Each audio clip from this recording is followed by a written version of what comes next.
that's when you sent this over to me. Uh-huh. And even as you're looking at this, 1997 Nuremberg, written for television by David Rintels. I know, what kind of got you interested into that particular subject matter? You previously... Nuremberg? Yeah. Well, my father was chief legal advisor to John J. McCloy, the High Commissioner of Germany. Mm-hmm. And I was in Nuremberg in 1948. Were you really? I was. I moved to Germany in 1946. Mm-hmm. We were the first am I on now? Yep, you're right, yeah. At the end of the war, the Army and the American military government issued a call for people who would stay on in Germany and help reestablish a civilian legal presence, restore the courts. And they were looking for people who were lawyers and fluent in German. My father was both.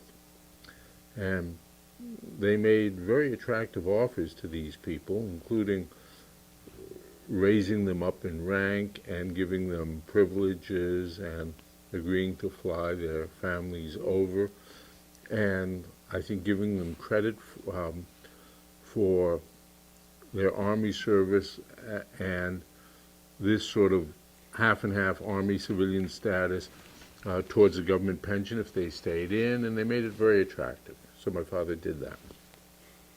And we were there from 46 to 48, and I remember that the last month of that was in Nuremberg, where my father, what are generally called the Nuremberg trials, that was all over by 46.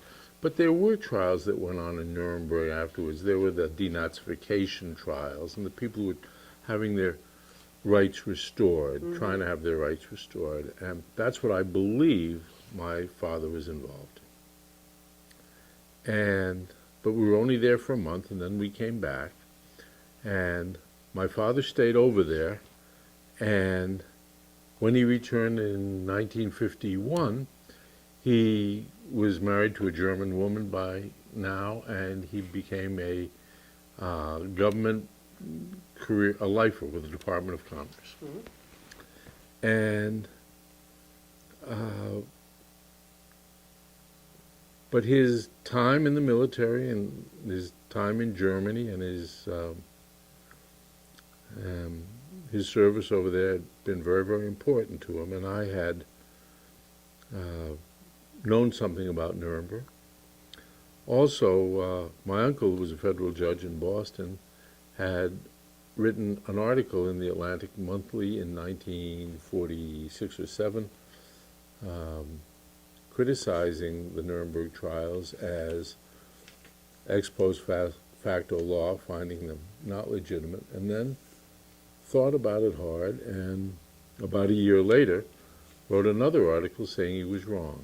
And so I'd always admired Justice Jackson, many things I knew about him. By the way, your uncle's name was? Charles Wyzanski, Okay. Judge Charles Wyzanski, who had been appointed by FDR to the federal court in 41. He'd worked in the administration. He had been solicitor for the Department of Labor under Francis Perkins before that. But he was an early lawyer in the New Deal, and he left to come back to Boston to practice law, I believe, in a protest against the court packing plan of 1937, if I'm but he never went public with it, and I think that was understood. It was known why he left, and Roosevelt did appoint him to the federal bench in 41, when I think he was the youngest federal, maybe youngest ever to have been appointed. He was 35 at the time. And he became a prominent federal judge, and both from him and from my father, I heard tales of the law and politics, and although I had intended to go to law school myself, I was I had my bags packed, but by a series of accidents, I became a writer for legal shows instead, and without ever having intended it. Your history of that is you went through, whether it was the Andersonville trial. I mean, there clearly was an interest. Is that, you direct that back to your dad's? My dad, my uncle, my education, both at home and in school, and there was a time in television when some of us were able to write about what we most cared about, what we liked to read about. So Civil War, World War II. I've always loved history, and I've written a lot about history. Clarence Darrow, the people who were involved in the important events of their time. When you decided to undertake Nuremberg, at the time, had you been engaged by somebody to do I was a producer who had an arrangement with the Turner people, came and hired me to do it. And what's the process? They say, gee, we'd love to do this mini-series for TNT on Nuremberg. How does it conceptualize in your mind? Well,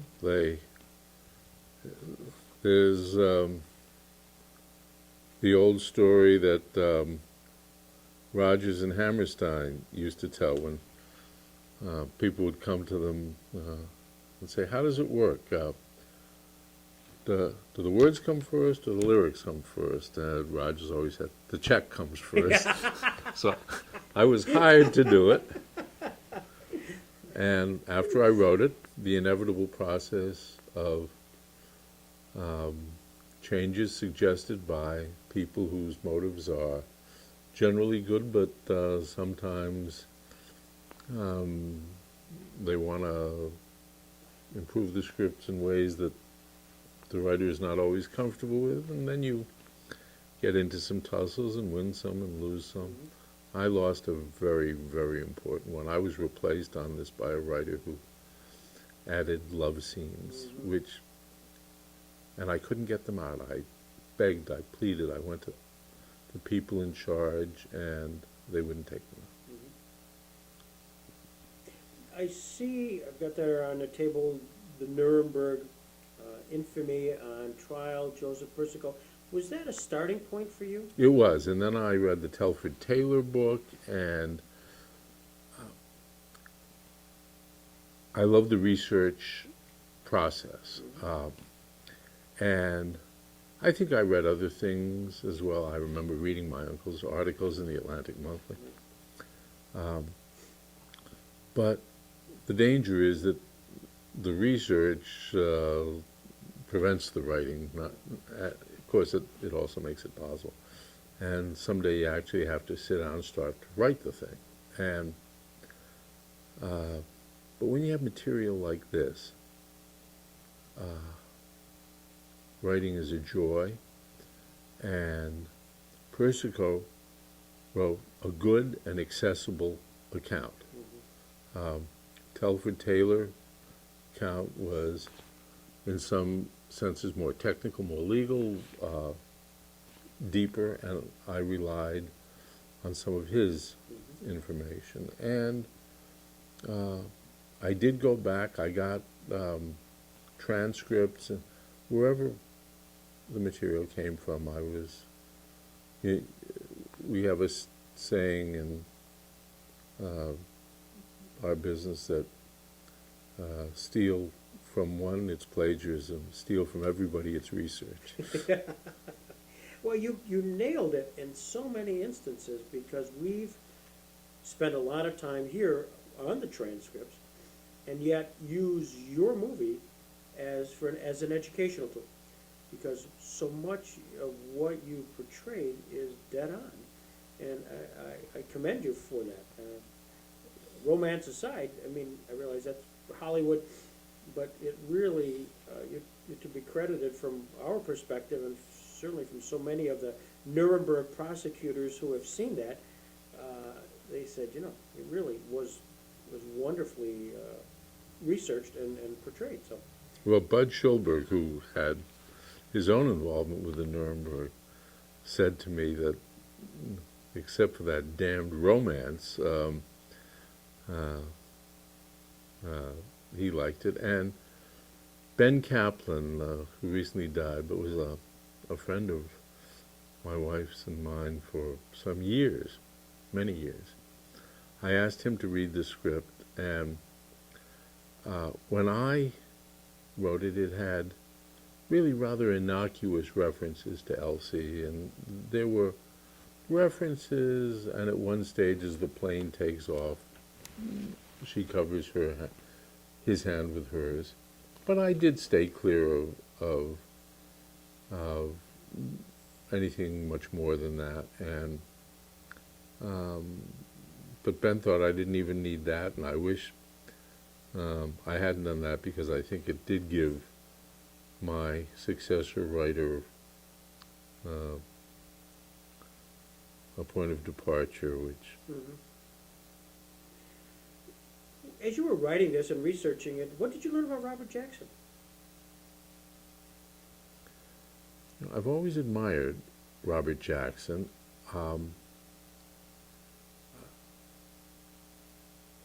mean, he has the two great qualities of a superior legal mind and a dedication to the law on the highest level, but also a great humanity. He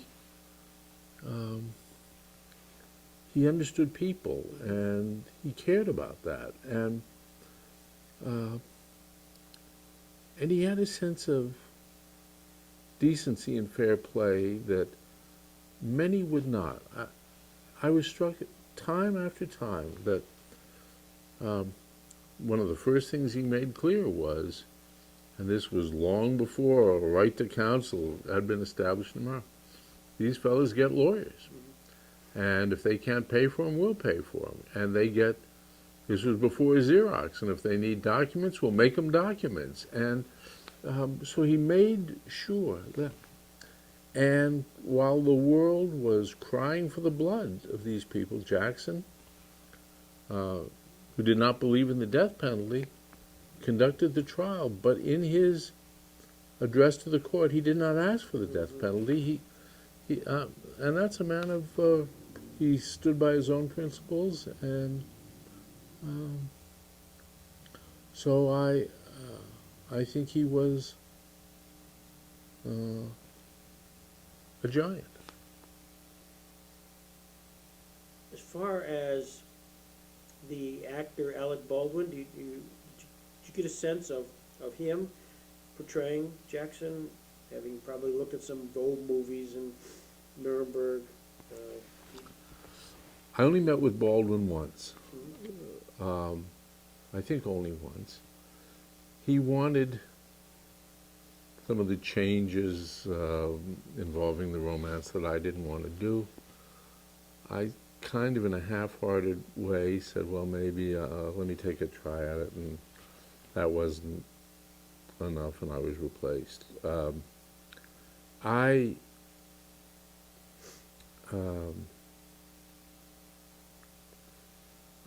That was really my only connection with him, and whether he was, I never knew or saw Jackson, so I don't know whether, but I do know that Baldwin's a good actor. What did Ben Kaplan say about Jackson? You obviously knew him. Unfortunately, he was at an age or an illness that I didn't interview him. Yeah. So it's a name which has been out there. And what was he like? What was Ben Kaplan like? Ben Kaplan was a remarkable man, wise, kind, beloved. He was a judge, a professor,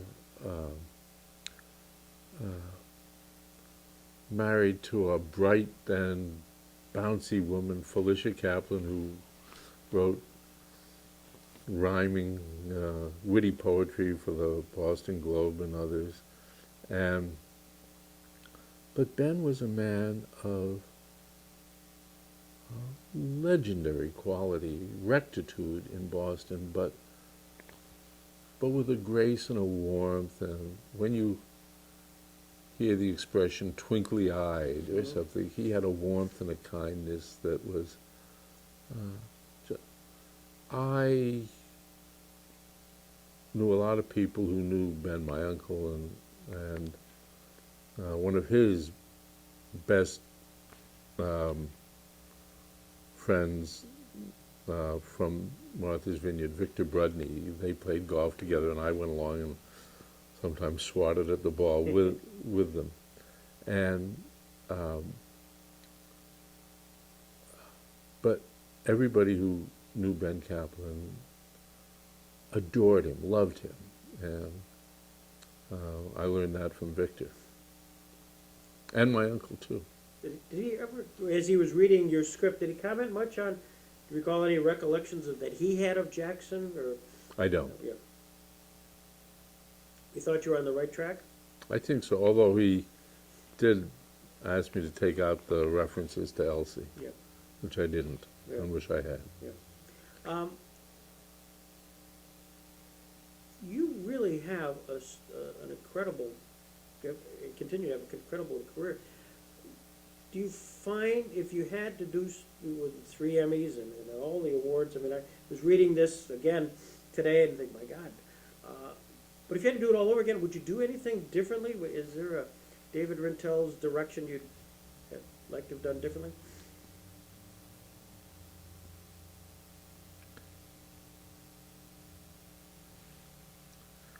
The 2 rules that I think we all should try and follow are first, only to work on things you care about, and second, only work on things where you can work with people who have the same vision, same hopes you do.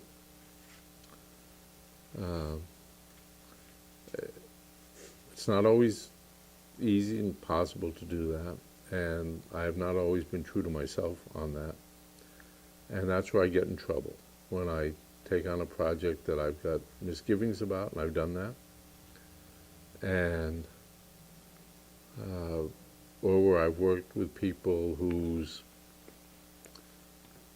aims or ambitions are different than mine, and that can be problematic. In general, I've been the luckiest guy in television, because there was a time when television made it possible to write about these things, and in a serious way. Today, I don't think they'd give a dramatist 4 hours to write about Nuremberg, or I did a show about the relationship of Roosevelt, Churchill, and Stalin, 4 hours. They wouldn't give you that today. Time seems to have moved on in ways that I find troubling, and I went to a friend's class. I every now and then get invited to speak to students, and he had a class of about 20 students, mostly undergraduate, but 2 graduate students, and I was speaking about a subject that I've been obsessed with, which is the importance of telling the truth in drama, not fudging it for any reason. And I was talking about the Roosevelt, Churchill, Stalin show I did, and I want to talk a little about the Yalta Conference, and I asked this class of 18 undergraduates and 2 graduate students, and smart kids, there was a lot of good back and forth, if they knew what the Yalta Conference was, and not one of the 20 had heard of it. And I found that so dispiriting, so discouraging, and so I'm out of television now, and happily so. I'm working as a writer in other areas, but I had my time, and it was a blessed time, and I wouldn't trade it, but nor would I go into it today. What are you doing now? I have a play that's going to open a year from now. I did a stage adaptation of Sophie's Choice, the great William Styron novel, and in the fall of 2009, 11. It's going to open at the Long Wharf Theater in New Haven, and then if things go well, we'll see. How exciting. Yeah. Do you collaborate with Victoria? I'll produce what she writes, and she'll produce what I write. Okay. But we've only written together once, and it's worked out, but writing is personal, and so they tell me is marriage. And you don't want to, that the two of those, that Vicky's a good writer. Her father was the most famous and the best of all Hollywood screenwriters. Robert Riskin. He wrote Lost Horizon, It Happened One Night, Meet John Doe, Mr. Deeds Goes to Town, You Can't Take It With You, you know, on and on. Great, great scripts. What in other households are called the Capra movies, but in our house are the Riskin movies. Yeah. Yeah. Fay Wray. Fay Wray. Obviously Victoria's mother. Right. And frankly, I just missed her when she came to Warren one time to produce a play, and I was saddened ever since. But what was she like? Fay Wray was the most optimistic, sunny, a joy to be with, and she lit up everybody's life. When she was in her, I guess, her late 80s, Vicky said to her one day, "Has there ever been anything in your life that you really wanted to do and didn't get around to?" And her mother, who had led some adventurous life, having been raised in a mining town and in Utah, and born in Canada, and gotten into the movies when she was still in her early teens. And Fay, at age 80, whatever, said, "You know, I've never been to Santa Fe, and I've always wanted to go." And Vicky says, "We're going next weekend." Vicky gets them tickets, they fly to Albuquerque, and they rent a car, and they get on the road to Santa Fe. And just as they come into town, and there's a big sign saying, "Welcome to Santa Fe," Fay claps her hands and says, "Ooh, I can't wait to come back here." That was my mother-in-law. Yeah, yeah. Oh, how cool. Yeah. And I must say, she loved writers, which endeared, she had a special place in my heart, because her first marriage was to John Monk Saunders, who wrote the story that won the movie that won the first Academy Award, Wings, in 1928 or whatever. And then she was married after that, after Saunders died. She married Robert Riskin, who was, they had the happiest marriage ever. Mm-hmm. And joyful. And she, after they got married, she stopped working and just made the happiest of homes for him and the children. But then he got sick, had a stroke, and died. Mm-hmm. She went back to work, and but she loved writers, and of course I loved her. What was the Steve? I'm not quite sure exactly the Rothenberg connection here. Fay's last husband was Sandy Rothenberg. Okay. And Steve is Sandy's son from a previous marriage. Gotcha. Okay, I got it. Yeah. So, but it's all family. Yeah, yeah. Oh, absolutely. It's been wonderful. Did Fay ever talk about, or I'm sure she did, the movie, the King Kong movie? Oh, sure she did. Well, what people don't know is that in that 1 year alone of, I think it was 1933 or 32, she made 10 movies that 1 year. They used the same sets for a different movie. She'd work on 2 movies in the same day. When they woke her up in the morning to show on the set, which movie is this? What am I doing today? That was before the child labor laws came in, and they were, or just, not just child, because she was not, I guess, a child in those days. She was in her 20s when they made that. But they were abusive to actors. And now with some directors that's a part of their pattern. Alfred Hitchcock was accused of saying actors are cattle, and he denied it vigorously. He said, "I've never said that actors are cattle. I said they should be treated like cattle." So, but the union came in, and between the union and labor laws, now actors only are allowed to work 10 or 12-hour days, whatever it is, which is still no short day. Yeah. I mean, obviously, that's what you think, Fay Wray, King Kong. But she made 90 movies, and Lord knows how many television shows and radio shows. And, you know, but was that a problem for her? I mean, I mean, it's a great thing to be remembered that way, but you kind of get typecast. Well, yeah, but that goes with the territory, and she really didn't mind it.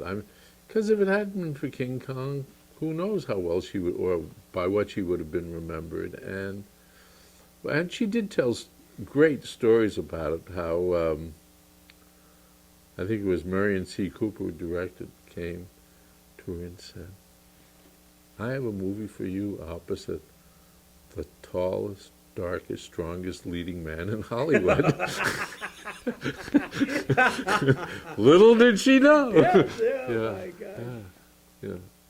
And she wrote a book about Fay's autobiography. Is a warm and witty book, and beginning with the title, there's that famous picture of her sitting King Kong's palm on the cover, and she entitled her autobiography "On the Other Hand."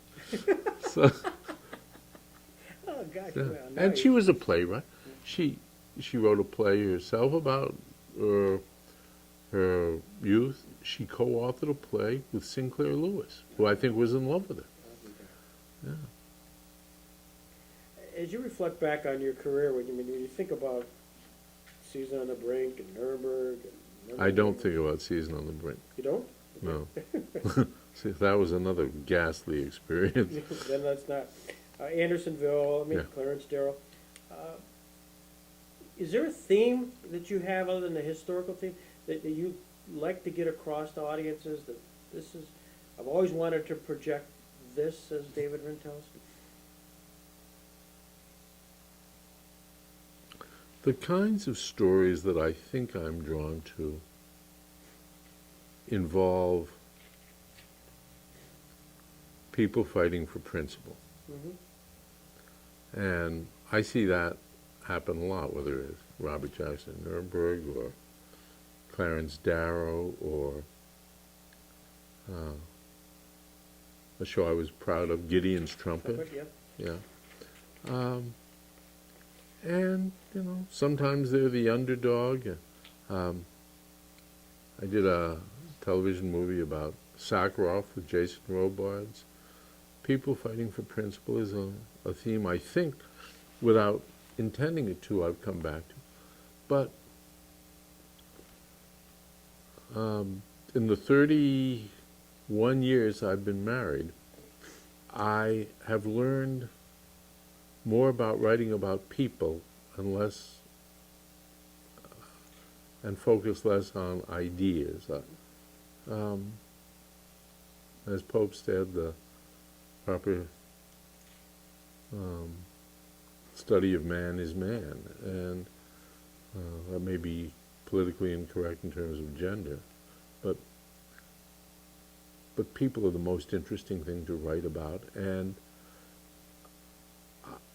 I want to do more of that. When you write about ideas or real events, yes, that's an enormous help, and it's a springboard, and a great part of your work is done.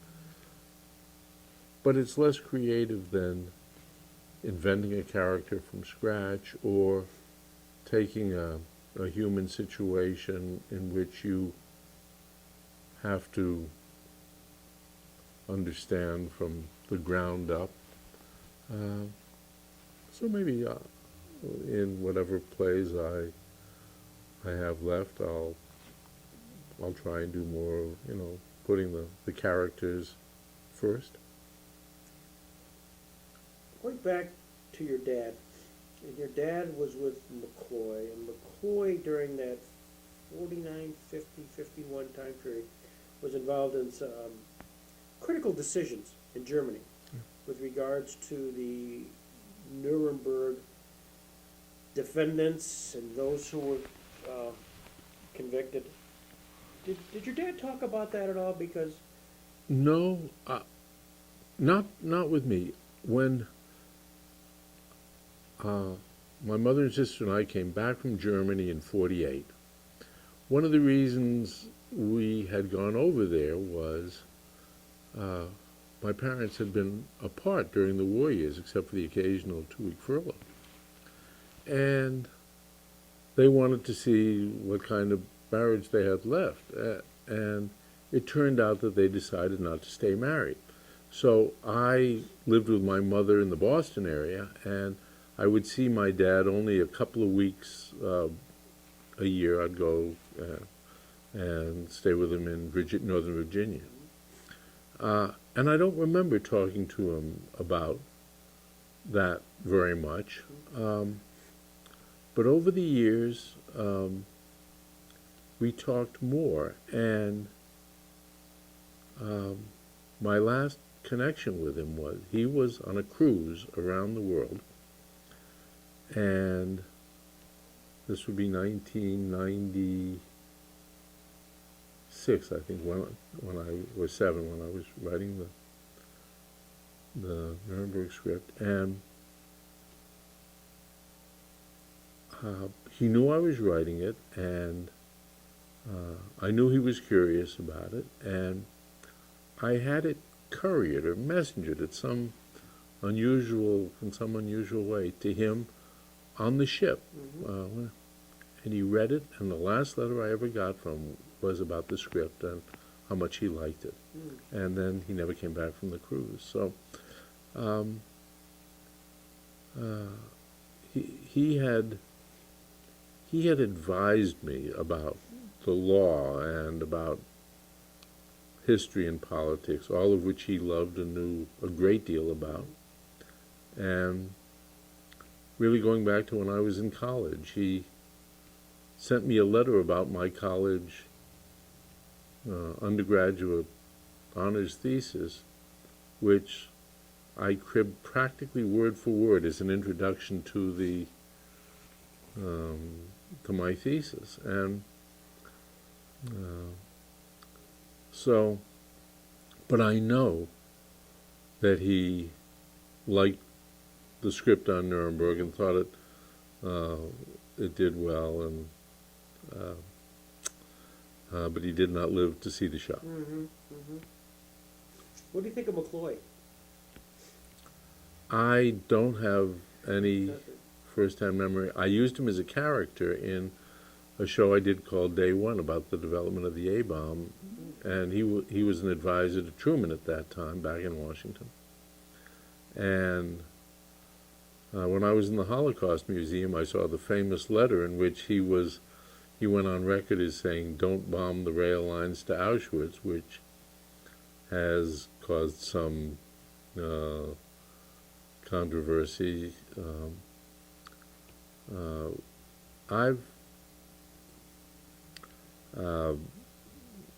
I understand, I think I accept Roosevelt's argument that the best way to win the war was to hit Germany as hard as you could in every possible way, and not do specific, just stay out of the way of your military men, and don't, painful though that is, I understand it.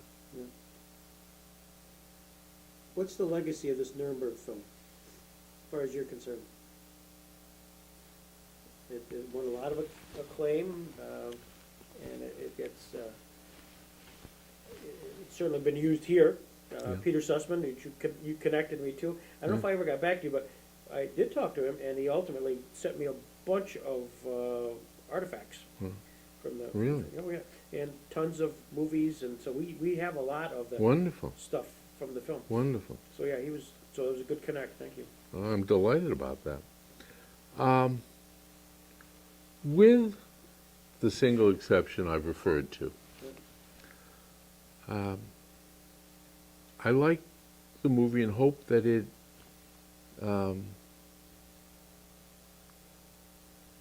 tells people that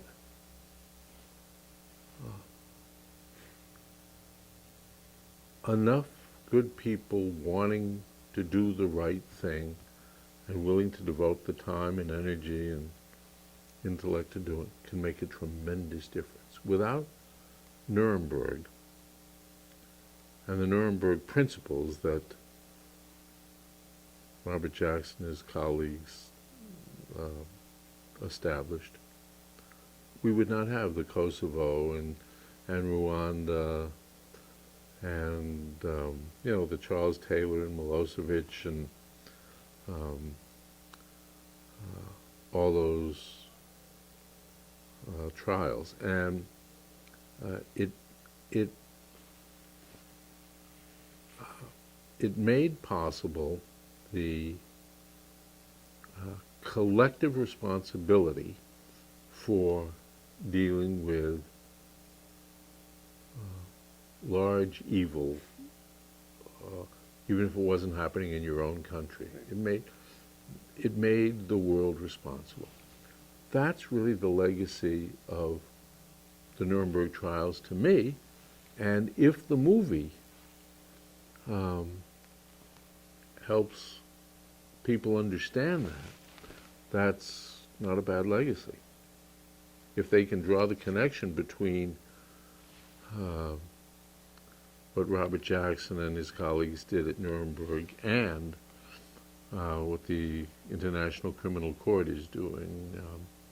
And my wife is on the board of Human Rights Watch, as you know, and their mission I've heard described as shining a light into the darkest corners of the world and letting people know that you will not get away with this, and you will not be able to do this with impunity because we now have courts, and you will be arrested and you will be tried, and if we can't come in and get you, if you step foot outside your country, there'll be a warrant out for you. And you can't prove it, but you know that there are some people who, when given that warning, will modify their behavior. And we're seeing a little bit of that with al-Bashir in Sudan. Yeah. Yeah, change does not come quickly, but this was an important trial at the time, but it is gathered in importance since then. Its reach has been across the world. Very, very well said. Did your paths cross with Abby Manns? I knew Abby slightly, not very well. I thought he wrote a wonderful movie, and that had started as a television show, then became a movie, great movie, and but he wrote about really sort of the second phase of the Nuremberg, not the 21, if that's the accepted number. He wrote about the judges who had done the bidding of the Hitler regime, but that was a fine movie, and that I haven't seen it recently, but I'm sure it holds up. And he twice was scheduled to come here. Both times doctors wouldn't let him fly, so he actually would phone in his speeches. Really? Yeah, so he gave the speeches via phone, so that was one of those things. And he is, as I'm listening to you, I'm listening to him, your interest in the right, the truth, and what his subject matters were beyond just the judgment in Nuremberg and the McMichaels trial and other things. Okay. You were very similar. Well, And- you're putting me in handsome company. Well, no, you're well deserved, and I'm just so thrilled. I must tell you, I'm so Thank you. thrilled that you have you and Victoria here, the Jackson Center. It may it not be it's the first and hopefully not the last. I hope it's not the last. Just make sure that the foliage is in in the process of changing. You'll get us any time. This is really terrific. Yeah, Right? yeah. Well, I'm from New England, Oh. and so I mean, there are a lot of positives about living on the West Coast, but this time of year comes the fall. I long to be back among the changing elms and maples. Yeah. Today was the day. Oh, Yesterday was not. Today's the day. Today's beautiful. Driving in from the airport, fabulous, Yeah. fabulous. Well, you're fabulous. Thank you so much. Thank you, Greg. Perfect. My uncle, Charles Wyzanski, was solicitor for the Department of Labor, and he argued many of the important cases there for the New Deal, and won most of them, but I think the only one he lost, I don't remember what the case was, if I ever knew, and Cardozo, who was delivering the opinion, leaned forward and said to my uncle, the way I've heard it, Charlie, this case wasn't worth an argument by you or an opinion by me.